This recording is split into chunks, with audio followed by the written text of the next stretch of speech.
pernyataan sikap tim pengawal peristiwa pembunuhan atas peristiwa pembunuhan 6 Laskar FPI. Kami dari TP3, 6 warga sipil atau Laskar FPI dengan ini menyatakan akan melakukan advokasi hukum dan HAM berkelanjutan agar kasus pembunuhan atas 6 warga sipil atau Laskar FPI terungkap jelas dan pelakunya diadili sesuai hukum yang berlaku. TP3 melakukan langkah-langkah advokasi setelah mengamati secara cermat sikap, kebijakan, dan penanganan kasus oleh pemerintah dan Komnas HAM yang kami nilai jauh dari harapan dan justru cenderung berlawanan dengan kondisi objektif dan fakta-fakta di lapangan. Pada tanggal 7 Desember 2020, Kapolda Metro Jaya Fadil Imran mengatakan 6 orang Laskar FPI tewas dalam baku tembak karena mereka melakukan penyerangan terhadap jajaran Polri yang sedang menjalankan tugas penyelidikan kasus Habib Rizik Syihab. Belakangan pada 14 Desember 2020, Polri menyatakan 2 Laskar FPI tewas dalam baku tembak dan 4 orang lainnya ditembak karena berupaya merebut pistol petugas di dalam mobil. Polisi terpaksa melakukan tindakan tegas dan terukur, kata Direktur Tindak Pidana Umum Badan Reserse Kriminal Polri, Brigadir Jenderal Andi Rian. Dari kompilasi informasi yang dilakukan, TP3 menemukan fakta bahwa Laskar FPI tidak memiliki senjata, tidak pernah melakukan penyerangan, dan dengan demikian tidak mungkin terjadi baku tembak. TP3 meyakini yang terjadi adalah pembunuhan dan pembantaian yang patut diduga telah direncanakan sebelumnya. Sebaliknya, TP3 menilai apapun alasannya, tindakan aparat polisi tersebut sudah melampaui batas dan di luar kewenangan menggunakan cara-cara kekerasan, di luar prosedur hukum dan keadilan atau extrajudicial killing. Tindakan brutal aparat polisi ini merupakan bentuk penghinaan terhadap proses hukum dan pengingkaran atas azas praduga tidak bersalah dalam pencarian keadilan, sehingga bertentangan dengan Pancasila, Undang-Undang Dasar 1945, dan peraturan yang berlaku. Karena itu TP3 mengutuk dan mengecam keras para pelaku pembunuhan, termasuk atasan dan pihak-pihak terkait. TP3 menuntut pelakunya diproses hukum secara adil dan transparan. Sebagai pemimpin pemerintahan, TP3 meminta pertanggungjawaban Presiden Jokowi atas tindakan sewenang-wenang dalam kasus pembunuhan tersebut. Sementara itu, dalam konferensi pers 8 Januari oleh Komnas HAM menyatakan 2 mobil Laskar FPI menghalang-halangi tugas polisi mengintai HRS, sehingga terjadi bentrok yang menyebabkan 2 Laskar tewas. Penembakan 4 Laskar FPI lainnya dinyatakan sebagai unlawful killing. Komisioner Komnas HAM Khairul Anam mengatakan 4 orang tersebut meninggal saat berada dalam penguasaan kepolisian. Maka peristiwa tersebut adalah pelanggaran HAM karena tidak ada upaya lain untuk menghindari jatuhnya korban. Ini menurut Khairul Anam. TP3 menyatakan bahwa pembunuhan 6 Laskar FPI oleh aparat negara tidak sekadar pembunuhan biasa dan dikategorikan sebagai pelanggaran HAM biasa sebagaimana dinyatakan oleh Komnas HAM. Kami dari TP3 dengan ini menyatakan bahwa tindakan aparat negara yang diduga melakukan pengintaian, penggalangan opini, penyerangan sistemik, penganiayaan, dan penghilangan paksa sebagian barang bukti merupakan kejahatan kemanusiaan, sehingga dikategorikan sebagai pelanggaran HAM berat dalam bentuk kejahatan terhadap kemanusiaan, crime against humanity. Pembunuhan 6 laskar FPI merupakan pelanggaran terhadap Statuta Roma dan Convention Against Torture and other cruel, inhuman or degrading treatment or punishment yang telah diratifikasi melalui Undang-Undang Nomor 5 Tahun 1998. Karena itu proses hukumnya harus dilakukan melalui pengadilan HAM sesuai dengan Undang-Undang Nomor 26 Tahun 2000. TP3 menilai penyerangan sistematis terhadap warga sipil 6 Laskar FPI merupakan tindakan tidak manusiawi yang dengan sengaja menyebabkan penderitaan berat atau luka berat pada tubuh atau untuk kesehatan mental dan fisik.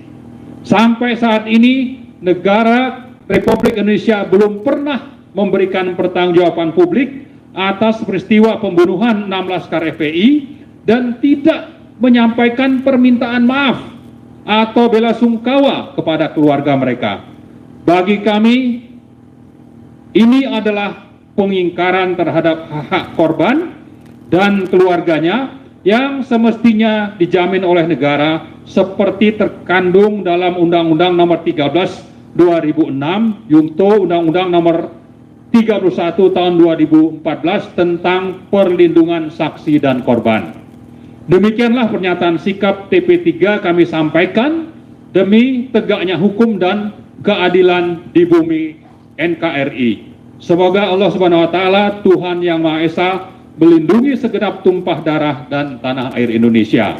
Jakarta, 21 Januari 2021, anggota tim TP3 ada 18 orang, mulai dari Profesor Dr. Muhammad Amin Rais, Kiai Haji Dr. Abdullah Heha Mahua, Dr. Busro Mukodas, Kiai Haji Dr. Muhyiddin Junaidi, Marwan Batubara, Profesor Dr. Firdaus Syam, Dr. Abdul Khair Ramadan, Abdul Muhsin Al-Atas LC, Hajah Neno Warisman, Edi Mulyadi, Rizal Fadilah SHMH, HM Mursalim, Dr. Bukhari Muslim, Dr. Samsul Balda, Dr. Taufik Hidayat, Dr. HM Gamari Sutrisno, Insinyur Chandra Kurnia, dan Adi Prayitno SH. Demikian. Baik, sebelum kami lempar pada teman-teman pers, saya harap Pak Abdullah Hehamua mungkin menambahkan sedikit sebelum. Pertama, saya ingin menyampaikan dasar hukum daripada tim P3 dalam menyampaikan konferensi pers ini. Pertama, Undang-Undang Dasar Pasal 28B memberikan kewenangan dan hak kepada setiap warga negara untuk berkumpul, berserikat, dan mengumpulkan pendapat. Yang kedua, Undang-Undang Dasar Pasal 28F itu juga memberikan hak bagi setiap warga negara untuk mendapat informasi, mengumpulkan informasi, dan menyalurkan informasi kepada pihak-pihak yang terkait.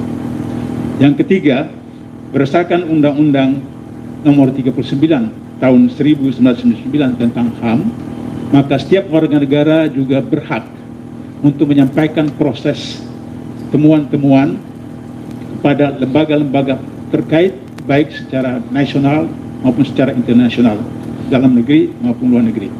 Itulah 3 dasar kenapa kami melakukan kegiatan ini. Bahwa kemudian temuan-temuan yang ada sampai mendorongkan untuk membuat ini karena kami telah berwawancara, bertemu, bersilaturahim langsung dengan 2 keluarga korban, dan kami yakin bahwa ini adalah pelanggaran HAM berat. Demikian tambahan penjelasan saya. Terima kasih. Pak Amin, sebentar.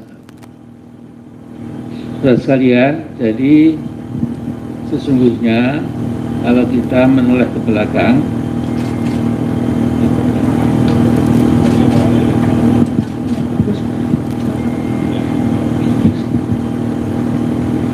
jadi dulu kita masih ingat 1998 itu ada mass killing dalam peristiwa Banyuwangi.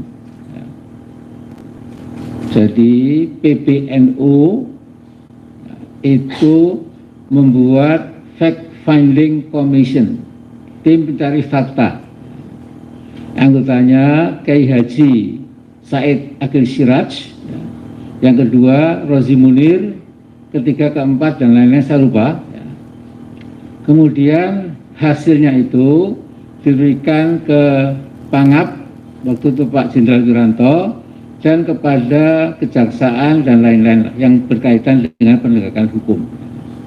Tapi kemudian hasilnya nihil, ya. Tidak ada follow up sama sekali. Nah, waktu itu Gus Dur sebagai Ketua PBNU mengatakan itu namanya adalah operasi naga hijau, ya. Jadi sudah mengarah sesungguhnya, ya. Nah, kemudian sesungguhnya kalau kita mau jujur, ya, pelanggaran HAM itu dilakukan mungkin terpaksa, ya, mungkin terdesak dan lain-lain, tapi tetap merupakan pelanggaran, ya. Jadi sampai sekarang itu Human Rights Commission di PBB tidak pernah bisa masuk ke Indonesia, ya, karena kita tahu bahwa kita telah salah, ya, melakukan crime against humanity itu sebagian di Aceh, tim-tim zaman dulu, ya, kemudian sampai Irian Jaya atau Papua dan Papua Barat, ya. Nah, jadi mengapa kita punya keadrengan, ya, karena kita paham kalau ini pun kita lepaskan, ada ribuan, saya kira ada ribuan orang yang nggak suka kepada tegaknya hukum, ya. Mereka kalau ada peluang untuk memusnahkan nyawa itu enteng saja, enteng sekali bagi mereka. Sehingga ini sesungguhnya ini apa? Ini moment of truth, ya. Kalau tadi malam saya lihat Pak Sigit Sulisyo Prabowo itu omongannya kan merdu, ya, mudah-mudahan, ya. Tapi saya termasuk yang pernah mengatakan mudah-mudahan bukan dia, tapi sudah jadi kenyataan, ya sudah nggak apa-apa. Tetapi kalau Pak Kapolri sekarang ini itu betul-betul bisa menegakkan apa yang dibicarakan itu luar biasa, ya. Walaupun ada tokoh HAM yang mengatakan ya dia meragukan, ya, barangkali itu hanya ya karena uji kelayakan harus ngomong yang bagus, nanti praktiknya bagaimana itu masih kita lihat lagi, ya. Ini saudara sekalian, jadi ini kami sesungguhnya tetap punya hak untuk membuat tim pencari fakta independen, tetapi kita saking hati-hatinya ya sudahlah kita buat tim pengawal peristiwa pembunuhan ATP3 6 Laskar FPI seperti dikatakan Pak Marwan tadi, ya. Nah, sekarang ini terakhir dari saya, ya.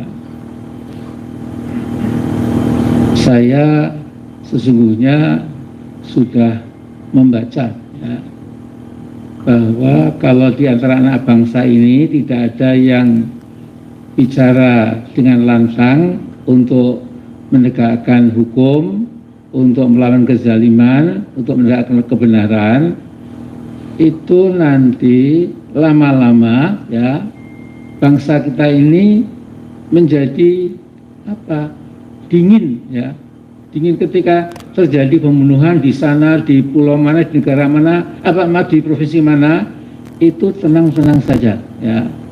Kalau sudah seperti itu, ya, saya kira itu the end of our democracy, ya.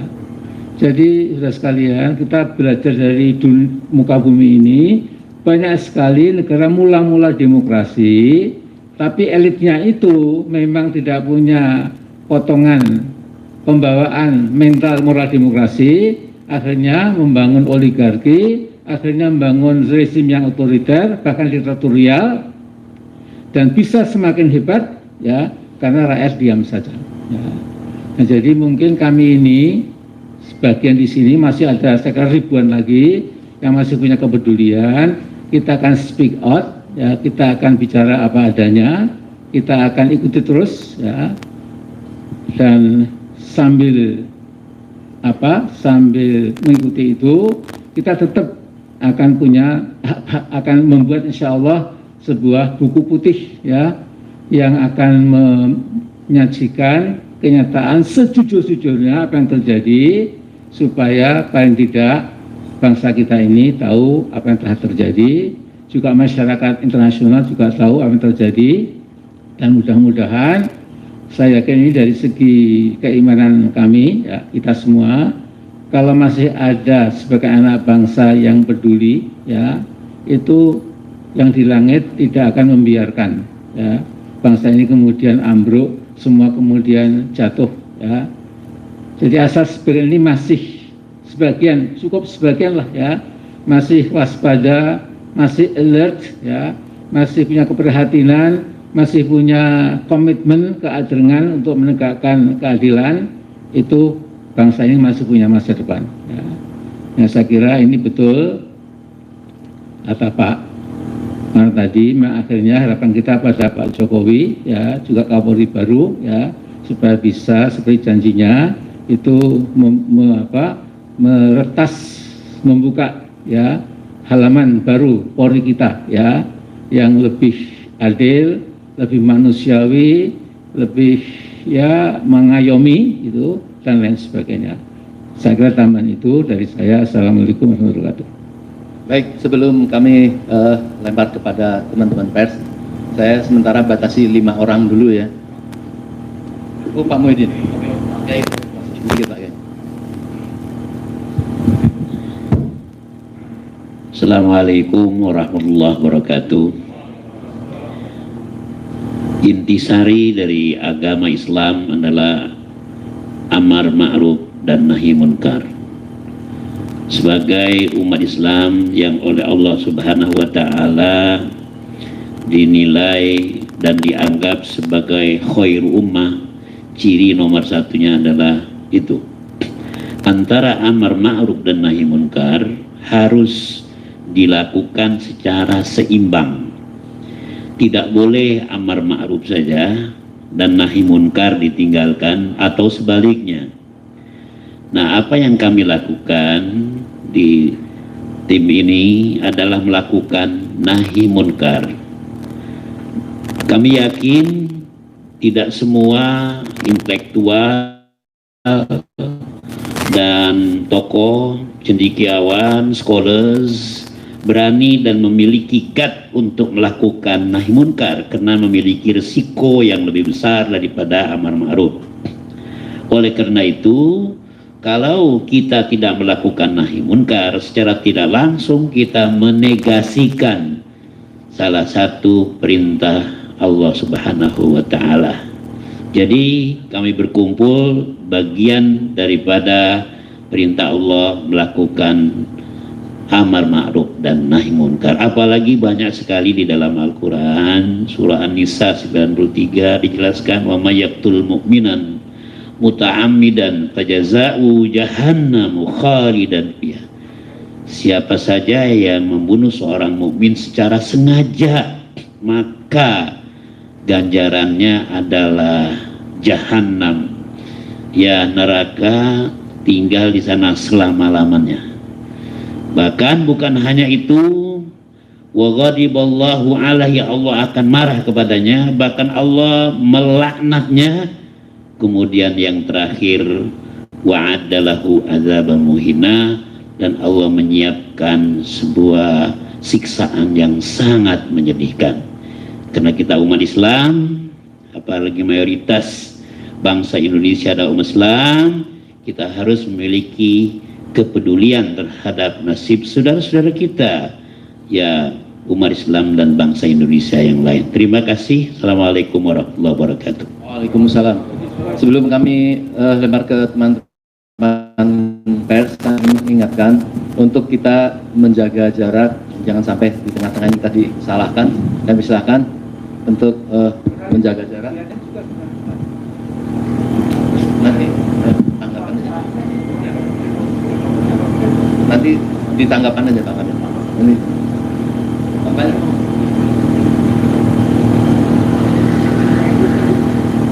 Beliau nanti nanggapin. Baik, 5 dulu. Pertama siapa? Acungkan jari. Kami silakan kepada Bapak Taufik dari Suara Islam. Saya Taufik Hidayat dari Suara Islam, ingin menanyakan terkait dengan apa yang disampaikan temuan dari Komnas HAM.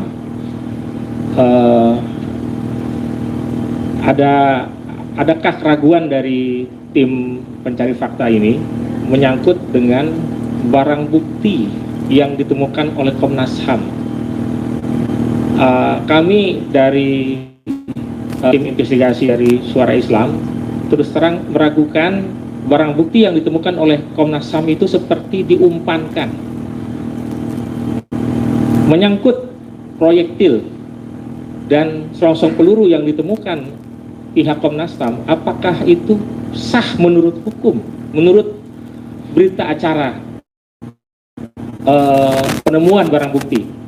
Karena polisi kan sama sekali tidak melakukan polis lain, tidak diketahui di mana TKP-nya. Jadi bagaimana mungkin Komnas HAM itu bisa menemukan proyek?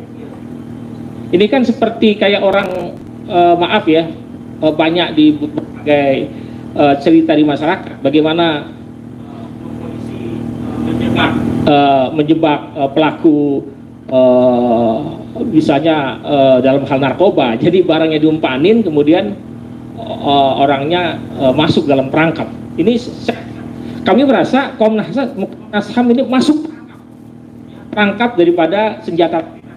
Konfirmasi, ya. Itulah yang membuat Komnas HAM jadi merasa pembunuhan terhadap dua syuhada ini merasa sah secara hukum karena menyerang.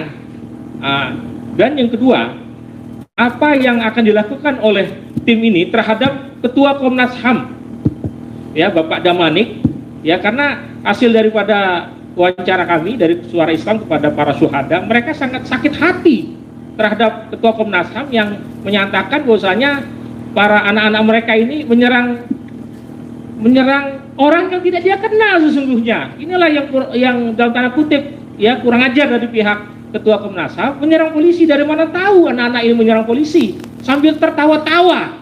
Nah, ini saya pikir jangan-jangan Ketua Komnas HAM ini punya video, dia bisa lihat bagaimana anak-anak Laskar FPI ini melihat menyerang orang yang dia tidak kenal sambil tertawa. Mungkin ini yang Kang Edi Mulyadi ya di FN sudah mengangkat ini, ya. Dan kok bisa-bisanya Ketua Komnas HAM itu bisa menyakiti perasaan dari orang tua korban. Terima kasih. Assalamualaikum warahmatullahi wabarakatuh. Baik, untuk Pak Edi Mulyadi dan Pak Wirawan karena menyangkut masalah hukum. Oke. Cek. Oke, terima kasih dari Suara Islam. Assalamualaikum warahmatullahi wabarakatuh. Pertama-tama untuk rekan wartawan ya, tadi ada 2 dokumen yang kami bagikan. Yang satu adalah short form atau versi pendek yang kami bacakan, versi panjang dan detailnya ada di lampiran. Yaitu lebih detail dari apa yang kita sampaikan yang dibacakan oleh Pak Marwan. Sebuah dengan pertanyaan dari Suara Islam mengenai barang bukti, ya, kami berpendapat bahwa barang bukti itu, ya, kalau Komnas HAM mengatakan bahwa itu adalah pernah dikuasai atau digunakan oleh Laskar FPI, maka seharusnya dugaan yang sah untuk itu adalah jika ada sidik jarinya, ya. Jadi ada sidik jari yang dikenal pada FPI dan sidik jari yang ada pada barang bukti itu. Nah, kalau tidak ada sidik jarinya itu, bagaimana bisa menduga bahwa ini miliknya Laskar, gitu ya. Terus kemudian bagaimana juga tidak dijelaskan di dalam laporannya Komnas HAM itu adalah bagaimana proyektil itu atau selongsong peluru barang bukti yang ditemukan. Dia tidak menjelaskan di dalam konferensinya bagaimana mereka menemukan, hanya mengatakan menemukan dalam wilayah cakupan yang luas ya. Dan sudah beberapa hari kejadiannya, perlu diketahui kan barangnya itu kecil padahal ditemukannya dalam ruas yang luas ya. Bagaimana itu ditemukan? Apakah disodorkan oleh polisi ataukah dia yang menemukan sendiri setelah sekian hari? Itu juga tidak dijelaskan ya. Terus kemudian mengenai operasi pembuntutan, sudah dijelaskan mungkin di dalam lampiran ada penjelasan secara detail mengenai operasi pembuntutan ini. Bagaimana apakah hal ini sah ya? Seorang yang baru status hukumnya adalah sebagai saksi, hanya saksi saja, dan saksi baru dipanggil 2 kali, dan sudah ada kesepakatan pada panggilan yang ketiga akan datang itu juga sudah ada kesepakatan. Apakah boleh seorang saksi itu diuber-uber layaknya orang yang baru saja melakukan kejahatan terus kemudian lari? Kan kalau toh itu dianggap kejahatan, bagi kami bukan kejahatan, perbuatan pidana lah ya, karena melanggar prokes gitu ya. Kan sudah terjadi ya. Dan Habib Rizik itu status hukumnya hanya sebagai saksi. Bagaimana saksi harus dikejar-kejar seperti itu ya. Dengan demikian ada tindakan yang berlebihan. Hal lain yang ingin kami sampaikan pada kesempatan ini adalah mengapa kami tidak puas dengan, kalau menurut menanggapi pertanyaannya dari Suara Islam, kok tidak puas dengan Komnas HAM, apa yang dilakukan Komnas HAM. Nah, ini justru menurut pendapat tim ini adalah bahwa ini justru menunjukkan bahwa pemerintah itu adalah unwilling dan unable ya untuk melakukan penuntutan terhadap HAM berat. Dan kami berpendapat yang berbeda, HAM berat bukan HAM saja yang sebagaimana yang disampaikan oleh Komnas HAM. Saudara-saudara sekalian, yang namanya perbuatan pidana, Komnas HAM ini diberikan wewenang oleh Undang-Undang Nomor 26 Tahun 2000 itu untuk melakukan penyelidikan ya. Jadi dalam penyelidikannya itu kesimpulannya hanya ada dua, HAM berat atau tidak ada sama sekali. Tidak ada, HAM biasa saja nggak ada. Jadi nggak boleh kok HAM kok bukan HAM berat tapi HAM biasa atau HAM tanpa embel-embel berat. Terus kemudian mengatakan hal itu adalah tindak pidana ya. Yang berhak, dia tidak mempunyai kompetensi absolut untuk menentukan apakah itu tindak pidana atau bukan, karena tindak pidana itu wewenangnya polisi menentukan, bukan HAM. Kalau Komnas HAM itu pelanggaran HAM berat saja. Dengan demikian kalau dia mengatakan pelanggaran HAM, seharusnya itu namanya HAM berat, tidak ada kemungkinan lain. Jadi dia tidak punya wewenang untuk menentukan itu adalah tindak pidana, karena tindak pidana itu bukan dalam kompetensi absolutnya. Begitu. Terima kasih. Baik, lanjut Pak Haji. Jadi sebelumnya kami mohon Pak Dr. Refli Harun untuk ke depan karena kan kita undang juga. Silakan Pak.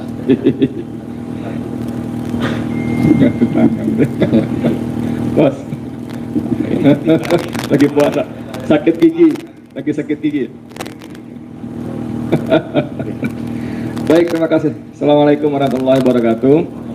Jadi pertanyaan Saudara Taufik ini nakal betul, sampai dia menggunakan istilah perumpamaan barang narkoba yang sudah disiapkan. Saya pakai motor misalnya, dicegat malam-malam, periksa waktu saya agak meleng, salah satu anggota masukin, kamu bawa narkoba Edi, gitu kan. Pak Wiratwan Adnan juga mempertanyakan dari mana asal sumbernya barang-barang ini, apakah disodorkan oleh polisi atau menemukan di lapangan, mengingat ada jeda waktu saat peristiwa dan saat Komnas HAM melakukan penyelidikan di lapangan. Saudara sekalian, kalau TP3 ini kami bentuk memang didasari utamanya selain tadi Bang Abdullah Hemahua menyebut dasar hukumnya pasal sekian, juga karena memang ada rasa sangat kecewa dan tidak puas terhadap kinerja Komnas HAM. Sebuah lembaga negara yang dibiayai oleh APBN, akan dibiayai oleh rakyat, ternyata kami menilai hasilnya jauh dari yang seharusnya, jauh dari yang semestinya. Dalam paparan yang 5 halaman disebutkan Komnas HAM cenderung hanya menggunakan informasi dari pihak kepolisian untuk dijadikan sebagai laporan. Misalnya dalam laporannya disebut-sebut ada mobil anggota Laskar menghalang-halangi tugas pengintaian petugas polisi. Ini kalimat yang dari huruf pertama sudah syarat dengan keamburadulan. Ada nggak bahasa Indonesia keamburadulan? Iya, pertama dia menyatakan mobil Laskar menghalang-halangi mobil petugas polisi. Dari mana Laskar tahu itu mobil polisi? Seluruh manusia Indonesia saya kira, kecuali pihak-pihak yang sangat tertentu, tidak tahu ada polisi yang membuntuti dan membunuh anak-anak muda itu sampai Senin siang hari Kapolda Metro Fadil Imran memberikan siaran pers yang mengaku dibunuh oleh anak buah saya. Tidak ada. Dalam peristiwa itu tidak tahu yang membuntuti itu adalah petugas kepolisian. Tidak ada marka di tanda-tanda di kendaraannya, tidak ada weh polisi berhenti minggir, nggak ada begitu. Jadi kalimat-kalimat ini sungguh sangat tendensius seperti yang disampaikan oleh Sekretaris Umum Munarman atau tim advokasi yang kemarin sempat disampaikan. Ketua Komnas HAM dan lembaganya sengaja membangun narasi yang menyesatkan dan menyudutkan berkali-kali. Jangan jauh-jauh dalam laporan resmi Komnas HAM saja dia menggunakan, ini kita debatable ya, menggunakan frase Muhammad Rizik Syihab. Yang frase ini diperkenalkan oleh polisi untuk tanda kutip menandingi HRS, Habib Rizik Syihab. Buat kita seperti tidak ada masalah, tapi buat sekelompok orang yang sangat mencintai, mengikuti, menjadi murid, HRS itu Habib Rizik Syihab diucapkan dengan takzim. Ada takzim, ada rasa hormat. Dan penguasa sengaja memperkenalkan MRS untuk mereduksi. Dan itu digunakan berkali-kali oleh Komnas HAM. Dalam sebuah webinar bahkan Ahmad Taufan Damanik memerlukan jeda 1, 2, 3 detik sampai akhirnya menyebutkan Pak Rizik Syihab dalam kalimatnya. Jadi saudara kalian, Komnas HAM ini harus dipertanyakan, diingatkan lagi bahwa Anda berkumpul di situ, orang-orang dipilih, orang-orang yang dianggap punya integritas dan kemampuan, kapasitas, kapabilitas, dibiayai oleh uang negara, uang rakyat. Please, bekerja untuk rakyat. Coba ketika dia menyebut ada 4 laskar yang ditembak, 2 laskar mati karena tembak-menembak, ini semua bias. Dia dalam laporannya tidak menjelaskan bagaimana mungkin Fadil Imran ketika menjelaskan kepada publik lewat media bahwa ada 10 orang yang diambil tindakan tegas dan terukur, 6 tewas, 4 lari. How come? Mobil itu cuma berisi 6 orang, bos. Bagaimana sebut 10 orang, 6 tewas, 4 lari? Jadi Komnas HAM harus dikritisi. Menurut saya begitu. Jadi banyak beberapa hal lainnya yang saya kira nanti teman-teman lain akan menambahkan. Terima kasih banyak. Assalamualaikum warahmatullahi wabarakatuh.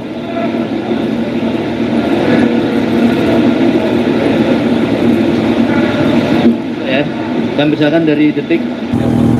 Saya Satria dari 20 Detik. Mau tanya nih Pak, kan setelah pernyataan sikap ini, bagaimana langkah selanjutnya yang akan dilakukan oleh TP3 kasus tewasnya 6 laskar FPI? Apakah kan Komnas HAM juga telah memberikan rekomendasinya kepada Presiden Jokowi terkait kasus tersebut? Apakah TP3 juga akan memberikan surat pernyataan sikap resmi ini kepada Presiden Jokowi, baik itu melalui KSP atau ke pihak-pihak lain juga? Dan satu lagi Pak, kan kasus tewasnya 6 laskar FPI ini juga kan diusut oleh Polri di bawah Baris Krim Polri, dan saat ini Kabar Reskrim direkomendasikan untuk menjadi calon Kapolri. Kalau dari TP3 sendiri melihatnya bagaimana sih nanti pengusutan kasus tewasnya 6 laskar FPI ini di tangan calon Kapolri baru yang memang berasal dari yang awalnya semula merupakan Kabar Eskrim yang mengusut kasus tersebut. Terima kasih. Baik, kami persilakan untuk ini kepada Bapak Abdullah dan Pak Marwan. Mungkin Pak Marwan lebih dahulu karena kita memang sudah melakukan rapat dan rencana langkah-langkah itu. Kami persilakan Pak Marwan.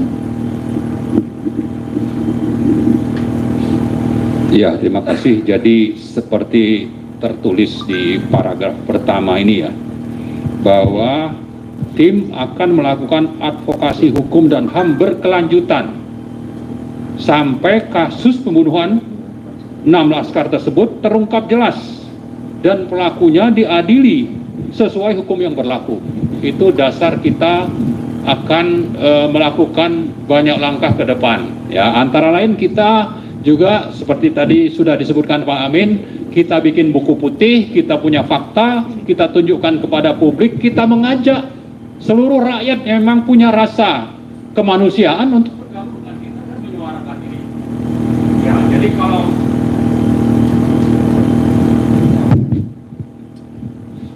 kalau sekedar Pak Jokowi, ya mungkin kita akan ke sana kalau memang perlu, ya.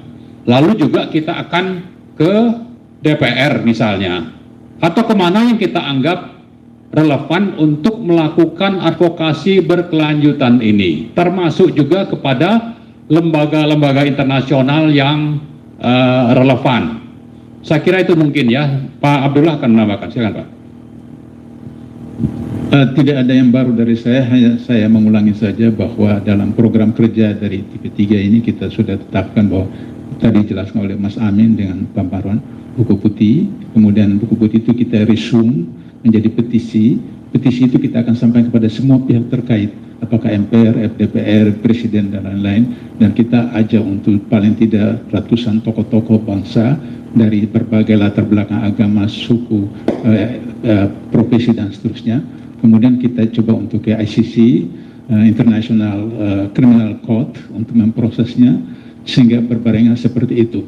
Kemudian juga yang lain adalah kita akan melakukan advokasi kepada keluarga korban karena pengalaman tanggal 21-22 Mei yang 10 orang korban itu mereka tidak berani untuk menjadi bersama-sama melaporkan kepada pihak-pihak terkait karena mereka didatangi di Sogo, di apa dan seterusnya, sehingga dengan begitu maka tanggung jawab moral kita untuk mengamankan, menyelamatkan keluarga-keluarga dari korban ini. Misalnya ada korban orang tuanya didatangi kasih dana duka, tapi alhamdulillah beliau tolak. Ada yang kemudian dipanggil berapa kali dan mereka menolak dan seterusnya. Nah, ini juga advokasi sekalian untuk kita mengadvokasi masyarakat, bangsa rakyat, bahwa seperti katakan oleh Mas Amin tadi, ketika peristiwa ini kita biarkan, maka ke depan, tahun depan, 2 tahun depan akan terjadi persoalan biasa untuk membunuh orang tanpa proses hukum. Terakhir saya mau katakan bahwa dalam sistem hukum internasional orang sudah dijatuhi hukuman mati, PK, hukuman mati. Maka ketika mau dieksekusi, detik-detik terakhir ditanya, Anda mau apa? Dia bilang, saya mau berdoa, silakan. Saya mau salat, silakan. Mau ketemu istri, silakan. Mau ketemu keluarga, silakan. Mau makan ini, silakan. Baru dieksekusi. Mereka statusnya cuma saksi, kok tidak diproses, dan SOP betul-betul langgar. Saya 12 tahun pengalaman di bidang ini, jadi saya tahu betul pelanggaran SOP yang luar biasa. Barangkali itulah yang membuat Barreskrim menjadi calon tunggal untuk Kapolri, karena berhasil melanggar SOP yang ada di polisi dan kemudian di undang-undang yang ada. Barangkali itu tambahan saya. Terima kasih. Jadi saya setuju semuanya. Cuma begini ya, kalau menurut ilmunya Pak Refdy Harun ya, yang pakar hukum ya, saya kulit-kulitnya ya, ada 2 macam crime. Actually ada 2 kinds of crime. Yang pertama crime of omission, yaitu kejahatan melakukan tindak kriminalitas itu ya. Yang kedua itu juga crime, tapi crime of omission, ya, yaitu kejahatan dengan diam saja, tidak melakukan apapun. Ya. Jadi kalau saya lihat di pinggir jalan ada seorang yang menyiksa seorang yang lain begitu, padahal saya mampu untuk menghentikan, ya, tapi saya diam saja, saya kena hukuman karena saya cuma diam. Ya. Jadi makanya saya katakan, banyak ahli hukum yang mengatakan silence is the violence. Diam itu sesungguhnya juga juga kejahatan juga itu. Ya, karena itu kita berkelanjutan terus saja, ya. Karena saya katakan tadi, ini ada sesuatu the last bed of justice. Kalau ini pun biar kemudian hilang, akan ada ribuan orang-orang yang bengis, yang betul-betul gawat, itu akan seenaknya dan terus dilindungi. Itu akan membuat masa depan kita akan berat sekali. Terima kasih.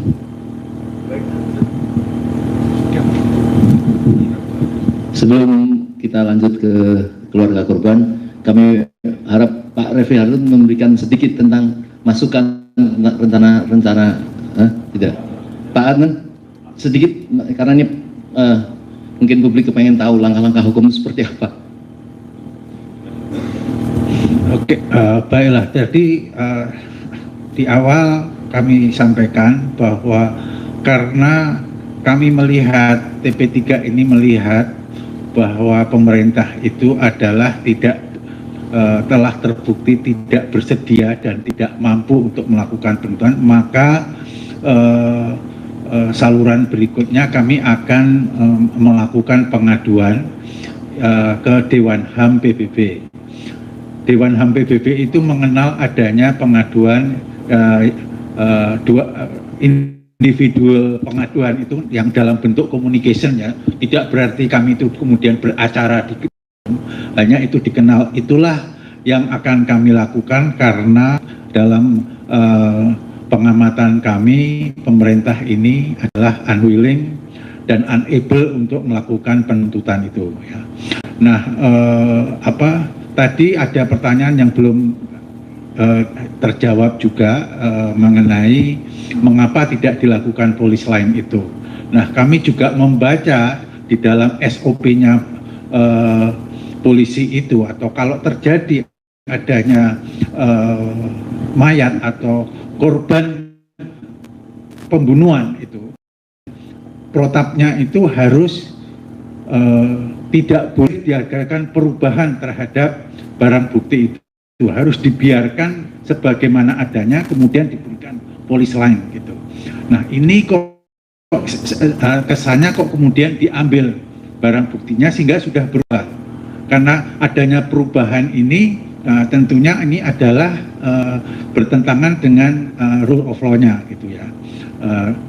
Apa itu rule of law itu mengatakan bahwa dalam rangka menegakkan hukum, ya, petugas hukum itu terikat juga oleh ketentuan hukum gitu loh. Jadi dalam hal ini itulah yang dilanggar antara lain. Seharusnya kan diberikan polis lain.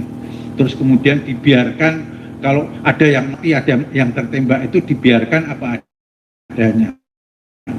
Karena keadaan inilah kami berpendapat telah terjadi yang dilakukan ini adalah merupakan pelanggaran HAM berat karena terdapat fenomena-fenomena, gejala-gejala yang menunjukkan adanya rencana yang dilakukan secara sistematis yang melibatkan suatu organisasi yang teratur gitu, ya. Jadi inilah makanya TP3 berpendapat pembunuhan ini dilakukan secara sistematis gitu. Terima kasih. Baik, kami lanjutkan dari keluarga korban. Bapak Suhada adalah orang tua dari Faiz, akan mewakili dari 6 syahid yang lainnya. Kami persilahkan Pak Suhada. Assalamualaikum warahmatullahi wabarakatuh. Bismillah. Sebenarnya kalau dari keluarga korban sebenarnya apa yang kami rasakan sudah bisa dirasakan oleh bangsa Indonesia. Jadi sebenarnya kami tidak perlu berbicara lagi menjelaskan bagaimana hancurnya perasaan kami, karena kami menyadari bahwa bangsa Indonesia ini adalah bangsa yang berkemanusiaan, adil dan beradab. Sehingga ketika ada kejadian atau peristiwa di luar kemanusiaan, maka bangsa ini akan merasakan sebuah hantaman yang luar biasa, perasaan yang hancur dan lain sebagainya. Itulah yang kami rasakan ketika kami pertama kali mendengar bahwa anak-anak dan putra-putra kami itu mati dibunuh polisi dari media. Itu sangat menyakitkan bagi kami. Karena apa? Karena tidak ada sepucuk surat atau datang pihak kepolisian kepada keluarga untuk mengabarkan bahwa Bapak, Ibu, mohon maaf, anak Bapak kami bunuh. Gitu. Ada basa-basinya gitu. Jadi bangsa ini, saya rasa bangsa yang berkemanusiaan, yang adil dan beradab ini bangsa yang penuh basa-basi, sopan santun, dan bangsa yang sangat memahami saudaranya, sesama bangsa, sesama anak bangsa. Tetapi ini tidak dilakukan oleh polisi. Mereka sampai detik sekarang ini tidak pernah menyampaikan bela sungkawa lain sebagainya kepada kami yang sedang hancur, perasaan kami remuk, jiwa kami ini semua. Karena putra-putra terbaik kami dibunuh tanpa alasan yang jelas, tanpa proses pengadilan, yang kalau dalam bahasa hukum extrajudicial killing. Ini sangat menyakitkan kami semuanya. Sudah habis air mata kami sudah untuk menangisi putra-putra terbaik kami. Yang kami tahu, pihak keluarga, putra-putra kami ini sedang memperjuangkan agama Allah, memperjuangkan bangsa dan negara ini, sedang berbuat baik, sedang beramal soleh, sedang berbakti kepada bangsa dan negara. Apa yang Anda tahu tentang putra-putra kami? Putra-putra kami, contoh salah satunya, mereka berjuang untuk bagaimana supaya peredaran miras ilegal itu bisa diminimalisir. Dan itu, penjualan miras ilegal adalah melanggar konstitusi kita, melanggar hukum kita. Dan mereka berjuang itu, di KFPI ini mereka berjuang itu untuk membersihkan penjualan miras ilegal. Mereka berjuang di bidang kemanusiaan. Bencana di mana-mana mereka turun, mereka bantu. COVID-19 mereka turun, mereka bantu. All out, mereka berjuang untuk bangsa dan negara ini. Tiba-tiba mereka dibunuh, dan ini membuat kami, keluarganya sangat sakit. Itu yang kedua. Mereka putra-putra terbaik kami. Mereka orang baik. Mungkin kali ini ucapan dari kami keluarganya, silahkan cross check kepada lingkungannya. Kalau ucapan kami salah, bahwa putra-putra kami adalah orang terbaik yang tidak pernah berbuat kriminal, berbuat jahat pun kepada tetangga, bahkan kepada anjing sekalipun tidak pernah. Tanyakan kepada lingkungan. Wabil khusus putra saya, Faiz Ahmad Syukur, silahkan tanya di lingkungan kampusnya, tanya bagaimana, tanya dosennya, tanya bidang administrasinya, tanya ke teman-teman sekelasnya, tanya yang beda jurusan, kawan-kawannya yang mengenal dia, bagaimana itu keenam mujahid ini. Tanya kepada komunitas silatnya, tanya di tetangganya, silahkan tanya bahwa mereka adalah orang yang baik dan mereka putra terbaik kami. Lalu kenapa tiba-tiba dibunuh? Ini sangat sakit kami, benar. Jadi mohon maaf kalau saya bicara rada-rada emosional. Karena kenapa? Karena saya melihat bahwa negara ini sama sekali tidak peduli dengan terbunuhnya 6 warga negara tanpa proses pengadilan. Tidak peduli sama sekali negara ini. Padahal saya baca di sila yang kedua, bangsa ini adalah bangsa yang berkemanusiaan, adil dan beradab. Di mana kemanusiaannya? Di mana keadilannya? Di mana beradabnya?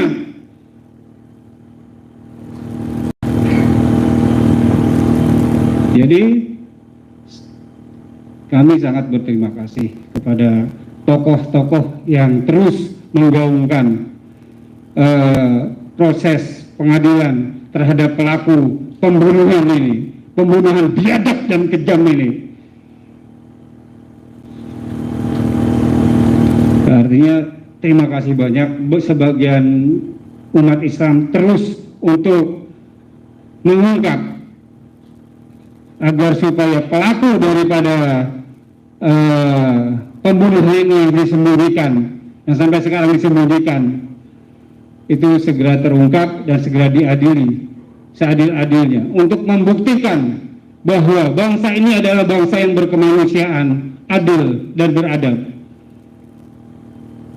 Para pengelola negara khususnya, ini adalah kasus kemanusiaan yang luar biasa.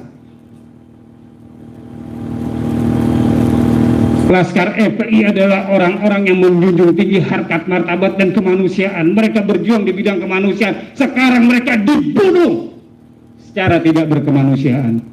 Ini luar biasa ini. Jadi mudah-mudahan perasaan hancur dan remuknya kami, keluarga, yang akan kami rasakan, seluruh keluarga besar kami akan rasakan, ini luar biasa. Satu lagi, keluarga tidak pernah mengizinkan putra-putranya untuk diotopsi, dan ketika dibawa dari rumah sakit kami melihat jenazah putra kami dijahit dari ujung sini sampai ke bawah, ada bekas jahitan.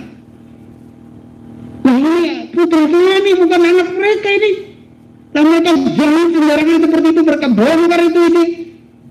Mereka siksa itu dengan air panas atau apa, saya tidak ngerti. Hancur badannya ini putra kami. Nah, hak mereka apa? Rumah sakit Sukamto. Hak mereka adopsi putra kami. Siapa yang memberikan hak mereka untuk melakukan itu? Ini luar biasa. Jahatnya luar biasa. Kalau tidak terungkap, maka negara ini jadi negara yang tidak berperi kemanusiaan, negara yang zalim dan biadab. Buang saja Pancasila sudah. Kalau begini caranya, gitu loh. Jadi saya mohon maaf rada-rada emosional karena memang saya dipancing untuk melakukan untuk terus emosi oleh penyelenggara negara, pengelola negara ini. Jadi mohon maaf. Demikian yang bisa saya sampaikan, harap mohon maklum aja. Gitu. Wassalamualaikum. Baik, kita tentu turut sedih ya. Kami mohon untuk ini Mbak Neno Warisman untuk menanggapinya dengan Pak Bukhari Muslim sedikit karena kita sudah khawatir malah tidak selesai. Untuk yang lain kami mohon maaf, nanti biar kita akhiri nanti dengan acara yang lain. Kami silakan Mbak Neno.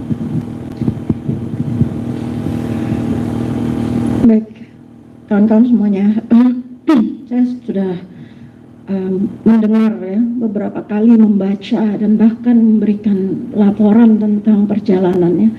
Yang ingin saya sampaikan adalah kita semuanya, Pak Presiden, Pak Menteri, Pak Kapolda, semua saja di semua jajaran di negeri ini, semua pengelola negara adalah manusia, dan kita semuanya adalah manusia. Karena itu kita bernama manusia ya, dan memiliki kemanusiaan. Persoalan ini betul-betul merupakan persoalan kemanusiaan.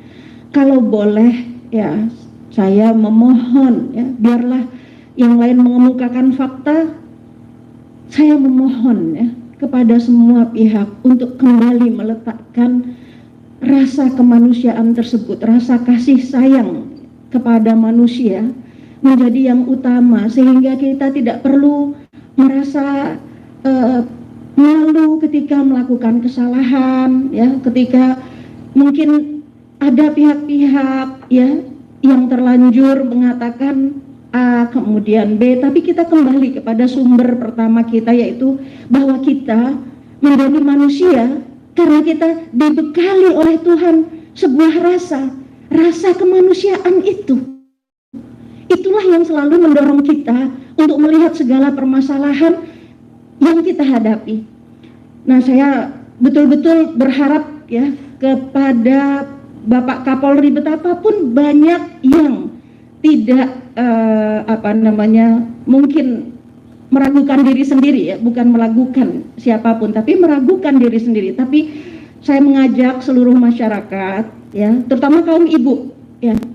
Bayangkanlah ada 6 orang ibu yang harus kehilangan putranya secara mendadak, dan peristiwa ini walaupun terjadi setahun yang lalu, bagi seorang ibu, ketika anak yang dia lahirkan itu dan dia sayang-sayang terenggut, ya, nyawanya, jangankan ditembak anak kita, jika luka saja kita bilang baik kita yang terluka daripada anak kita. Betul, ibu yang ada di ruangan ini, kita semuanya, ya, memahami itu perasaan 6 orang ibu dan juga pasti 6 orang ayah. Kita mau, ya, kita mau menyerahkan apapun saja untuk anak kita, ya.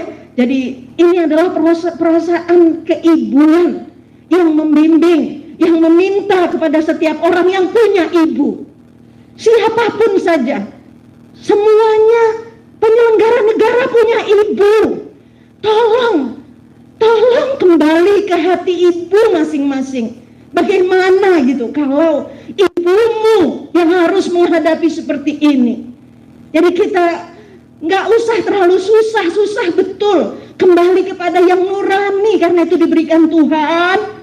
Ya, semuanya saja, siapapun yang ada pada persoalan ini, coba bayangkan saja jika itu ibu kita, jika itu saudara kita, jika yang terluka atau yang ditembak itu anak kita, saudara kita.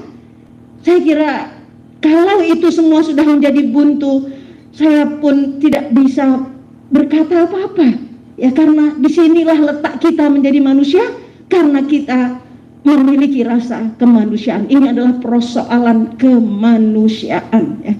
Itu saja saya kira. Terima kasih. Sedikit Pak Bukhari Muslim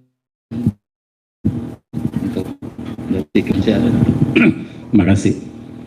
Nabi SAW menyebutkan unsur akhaka zaliman atau madluman.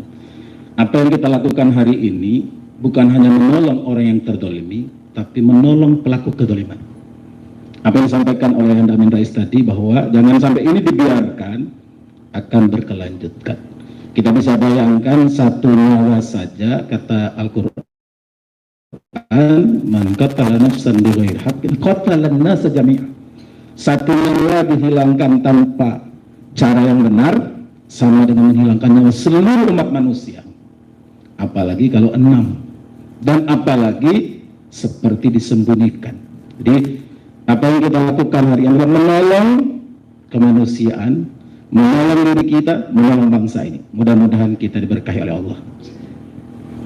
Baik, kami mohon Pak Kiai Haji Dr. Muhyiddin Junaidi untuk berdoa. Tetapi sebelumnya kami sampaikan, kita berharap tim ini dan konferensi pers ini ada tanggapan dari penguasa untuk memberikan harapan kepada salah keluarga tadi, mengatakan supaya tunjukkanlah bahwa kita negara yang adil dan beradab. Dan bahkan keluarga sudah menyampaikan kepada tim, karena mereka sakit hati sudah dibunuh, difitnah, mereka meminta kepada kita untuk melaksanakan mubahalah. Itu satu hal yang masih kami akan kita bahas. Tetapi semoga dari konferensi pers ini akan ada tanggapan, ya, yang baik untuk mendinginkan, ya, suasana negeri kita ini, ya, dan untuk ada rasa bela sungkawa kepada negara. Baik, kepada Pak Muhyiddin untuk memberikan tutupan doa. Bismillahirrahmanirrahim. Assalatu wassalamu ala asyrafil mursalin habibina wa rasulina Muhammadin wa ala alihi wa ashabihi ajma'in. Allahumma inna nas'aluka ilman nafi'a wa rizqan wasi'a wa shifaan min kulli da'in wa amalan saliha birahmatika ya arhamar rahimin. Ij'al ya Allah jam'ana hadha jam'an marhuma wa tafarruqana min ba'dihi tafarruqan ma'suma wahdina siratan mustaqima wa la tatruk fina ya Allah wa la ma'ana syaqiyan wa la matrudan ولا ملعونا ولا مظلوما ولا مغمونا برحمتك يا أرحم الراحمين.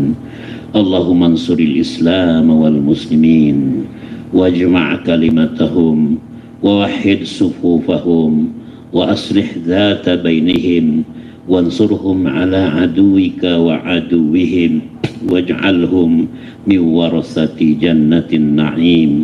ربنا لا تؤاخذنا إن نسينا أو أخطأنا ربنا ولا تحمل علينا إصرا كما حملته على الذين من قبلنا ربنا ولا تحملنا يا الله ما لا طاقة لنا به واعف عنا واغفر لنا وارحمنا أنت مولانا فانصرنا على القوم الكافرين. اللهم بارك لنا في أسماعنا بارك لنا في أبصارنا واجعل ثأرنا على من ظلمنا واجعل ثأرنا على من ظلمنا واجعل ثأرنا على من ظلمنا وانصرنا على من عادانا ولا تعذبنا بذنوبنا ولا تعذبنا بذنوبنا من لا يخافك ولا يرحمنا برحمتك يا أرحم الراحمين. ربنا آتنا في الدنيا حسنة وفي الآخرة حسنة وقنا عذاب النار وصلى الله على محمد وعلى آله وصحبه أجمعين والحمد لله رب العالمين.